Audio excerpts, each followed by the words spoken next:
গেছে ভালো হয়েছে। আরে দুব্বগা যাচ্ছিল, বলে কিনা ওর কথা না শুনে পুলিশে দেবে। মা, মা কি বলছো তুমি? তোমরা বুঝতে পারছো না এখনো? বাড়ির লক্ষ্মী চলে গেল মা, তোমরা আজও তাকে চিনতে পারলে না। সেই জন্যই তো লক্ষ্মীকে তাড়াতে অলক্ষ্মীকে ডেকে নিয়ে এসেছিল। এখন লক্ষ্মী চলে গেছে, এবার অলক্ষ্মী সারা বাড়ি বলে জাকি বসবে। কি আজব কথা! বলেছি না আর একটা কথাও নয়। তুমি ভুলে যেও না যে আমাদের হারাবার আর কিচ্ছু নেই। মেজদা শান্ত শান্ত হ, ছেড়ে দে। দেখ না, এবার এরা সবাই মজা দেখবে। দেখ, তোমরা বড় বৌদির সঙ্গে যা করলে না, এই পাপের ফল তোমাদের প্রত্যেককে পেতে হবে। দেখবে সব ছাড়খাড় হয়ে যাবে। ছাড়খাড় হওয়াটাই এরা ডিজার্ভ করে, এইটাই ডিজার্ভ করে এরা। এই বাড়ি এই সংসারের জন্য সীমা আত্মবিসর্জন দিয়ে এখানে থেকে যাবে? কখনো না। আমার কাছে এই সংসারটার আগে আমার সীমা। তাই সীমা যা করেছে বেশ করেছে, বেশ করেছে, বেশ করেছে।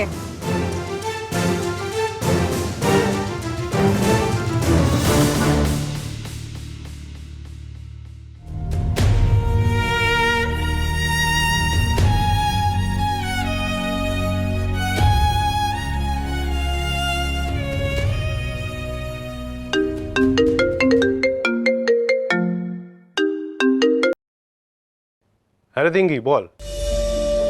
হ্যাঁ মামা, বলছি যে সীমা তোমাদের বাড়ি পৌঁছেছে গো।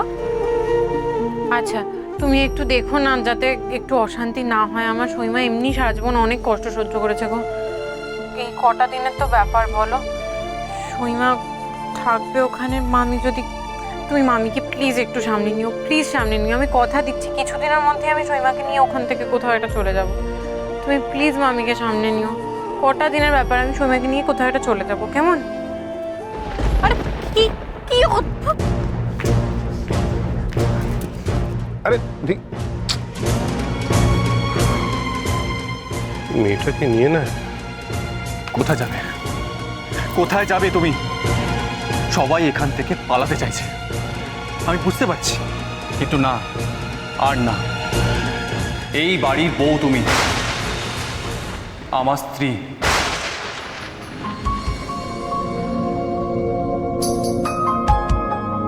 সুতরাং এই সংসারটা তোমারও সংসার। ধিঙ্গিপনা বন্ধ করে এই বাড়ির বউ হয়ে ওঠো বরফি। দেবী না এই বাড়িতে বাবা স্ত্রী হয়ে এলে এই বাড়ি উচ্ছন্নে যাবে, আর তুমি সেটা এই বাড়ির বউ হয়ে কিছুতেই হতে দিতে পারো না বরফি। শোনো বরফি, তুমি নিজের ইচ্ছে এই বাড়িতে বউ হয়ে এসেছিলে। সুতরাং বউ যখন হয়েছ, তখন বউ হওয়ার দায়িত্ব কর্তব্য সব পালন করো। তুমি যা করবে এই বাড়ির ভালোর জন্য করবে, উচ্ছন্ন পাঠাবার জন্য নয়। আপনি কি বলতে চাইছেন? আমি আপনার বউ, তুমি আমার বউ।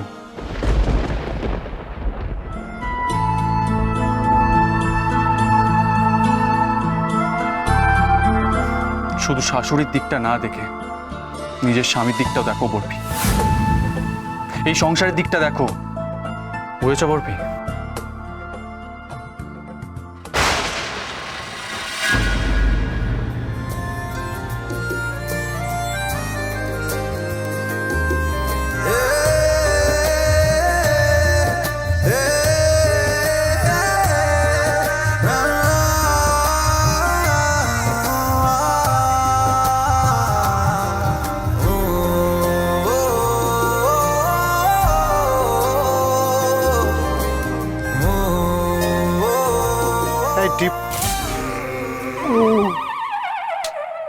কি যে করি না আমি।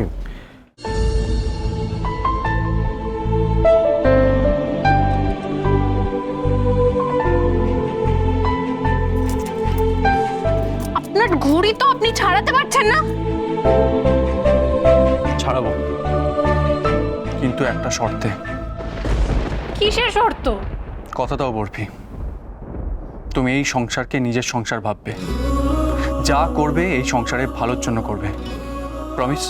আমি এসবের মধ্যে নেই। আমি আপনার কথার কোনো মানে বুঝতে পারি না। একবার বললেন আপনাকে ঠকিয়ে বিয়ে করেছে, আর একবার বললেন আমি এই বাড়ির বউ। এত পিকেল মাইন্ডেড কেন আপনি? মানছি আমি ফিকেল মাইন্ডেড, আমি এক একবার এক এক রকম কথা বলি, কিন্তু তুমি সেদিনকে কাকাইদের সামনে কি বললে? বেবি নিয়ে ওই কথাগুলো তুমি কি বললে সেদিনকে? যদি এই বাচ্চাটার ক্ষতি হতে দিই আমরা, তাহলে সেটা খুন হবে। আর শৈমা সেটা কি করে হতে দেবে? আমি এবার সেটা কি করে হতে দেবো? এই সব কিছু জেনে শুনে যদি বাচ্চাটার ক্ষতি হতে দিয়ে এরপর যদি ভগবান আমার কোলে কোনোদিন বাচ্চা না দেয়, তাহলে কি হবে? ওটা তো কথার কথা, আমি ভুল করে বলে ফেলেছিলাম। কিন্তু আমি কথার কথা বলিনি বর্পি, আমি যা বলেছি সেটা মিন করেছি। তুমি বলো, এই সংসারটাকে তুমি নিজের সংসার ভাববে কিনা বলো। শোন শোন, পিকুর সাথে কথা আছে। না, এখন যাওয়া যাবে না। না এখন যেতেই হবে। তুই এখানে দাঁড়িয়ে দাঁড়িয়ে কি করছিস? আমি তো যাবই না, তোকেও যেতে দেবো। আরে যেতে হবে, দরকারি কথা আছে। যাওয়া যাবে না, প্রবলেম আছে। আরে কি প্রবলেম আছে? আরে হেল্প করুন না, খুলুন না এটা। আগে প্রমিস করো। ঠিক আছে, প্রমিস।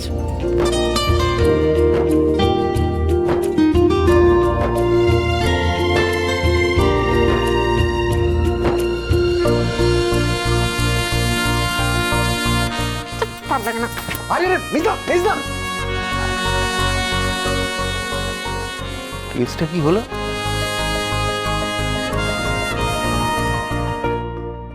শোনো, সহচরীর বাবাকে আমি এই বাড়িতে রেখেছিলাম তার কারণ তিনি অসুস্থ ছিলেন, অসহায় ছিলেন, তাই রাজার হালে রেখেছিলাম। তাহলে এটা হতে পারে না যে সহচরী স্বামী সংসার সব ছেড়ে এইখানে এসে ঘাটি গেড়ে বসবে। আমি না, আমি কিছুতেই আমি এটা হতে দিতে পারি না। না, কি বলছো রেনু? কি বলছি? ঠিকই বলছি, আমি এটা কিছুতেই অ্যালাউ করতে পারবো না। আস্তে কথা বলো, তুমি তো শুনতে পারবেন, যে কোনো মুহূর্তে এখানে চলে আসতে পারেন। শোনো, কানে শোনার কি আছে আমি বুঝতে পারছি না। একটা মানুষের কোনো আন্দাজ নেই যে এই বাজারে একটা এক্সট্রা লোক এই বাড়িতে বসে 4 বেলা খাবে, তার কি কোনো খরচ হয় না? রেনু, কি করছো বলো তো? শোনো, আমি তোমাকে খুব ভালো করে চিনি। তুমি কিছুতেই এই কদিন থাকার জন্য সহচরীর কাছ থেকে টাকা চাইতে পারবে না, পারবে না তো? তুমি পরিষ্কার করে সহচরীকে বুঝিয়ে বলবে যেন ও নিজের সংসারে ফেরত চলে যায়। সেইখানে যাওয়ার পরে ওর যদি কোনো সাহায্য লাগে আমাদের কাছ থেকে, আমরা অবশ্যই সাহায্য করবো, আমরা পাশে থাকবো। কিন্তু এই বাড়িতে এটা হতে আমি দিতে পারছি না। এসব কি বলছো? আসতে পারি? দেখুন, আপনার এই শরীর খারাপের মধ্যে আপনাকে কত ঝক্কি পোহাতে হচ্ছে। আপনার শরীর ভালো আছে তো? বলছি, জল খাবেন একটু? না না, আমি ঠিক আছে। আমি একটু রেণুকার সাথে কথা বলি। রেণুকা, আসলে কি জানো তো ভাই, আমি প্রথমে ভেবেছিলাম গিয়ে বাবার কাছে উঠি, কিন্তু আসলে বাবার তো অনেকটা বয়স হয়েছে, তার মধ্যে আমার এরকম শরীর খারাপ, বাবা উৎকণ্ঠার মধ্যে পড়ে যাবেন, তাই পারলাম না বাবার কাছে গিয়ে থাকতে। আর তো কেউ নেই আমার, তাই ডিঙ্গি বলল এখানে আমি 2 দিন থাকবো। 2 দিন আমি জাস্ট তোমাদের কাছে থাকবো, তারপরেই আমি চলে যাব। একটা অন্য বাড়ির কথা তো, আপনার অন্য বাড়ির ব্যবস্থা তো করছি, অন্য বাড়ি পেয়ে গেলেই আমি চলে যাব। না না ম্যাডাম, প্লিজ, সহযোগী ম্যাডাম, আপনি ওর কথা ধরবেন না। আপনি অসুস্থ, বিশ্রাম নেবেন, চলুন। রেনুর কথা ধরবেন না, প্লিজ। কি বলছেন আপনি মৈনাক বাবু? ও আপনার গৃহিণী, এই বাড়ির কর্ত্রী, এবারে গিন্নি, ওর কথা তো ধরতেই হবে।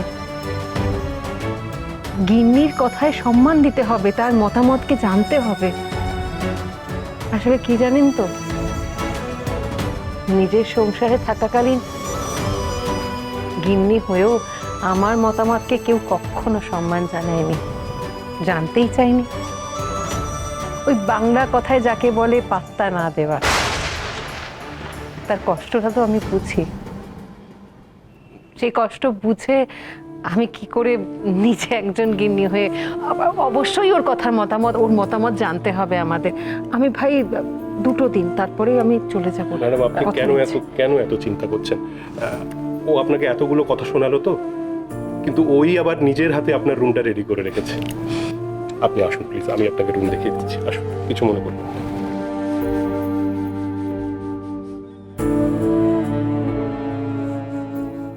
কি বললো সহচরী? সত্যি সত্যি কি ও বিদায় নেবে? সত্যি বিদায় নেবে নাকি নেওয়ার কথা বললো? অবশ্য সেটা যাতে শুধুই মুখের কথা বা কথার কথা না হয়, সে ব্যবস্থা আমি করবই।